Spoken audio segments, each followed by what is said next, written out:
Dangop sa kapulisan ang usa ka 28 anyos nga babae nga si alias Jules, residente sa Bolton Isla, Barangay 76-A, Davao City, human gidunggab kini gamit ang sulod sa iyang uyab nga si alias Love, 21 anyos, nga taga San Francisco de Asis, Matina, Barangay 74-A, Davao City.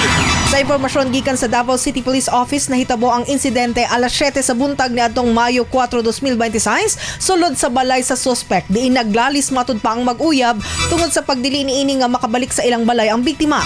Sa dihang nag-impake si Jules sa iyang mga gamit, giingong gibira siya sa buhok o gidunggab sa wala nga abaga ug likod sa suspect. Dugang pa nga gigamit sa suspect ang nail cutter, gunting, nipper ug sulod sa pagdunggab. Din ang metal hairpin niini nabilin pa sa bukton sa biktima. Sa karon, nagsumite na og medical certificate ang biktima sa kapulisan ug padayon nga nagpaalim sa Southern Philippines Medical Center din magpabilin kini sa ospital sulod sa 15 ka adlaw.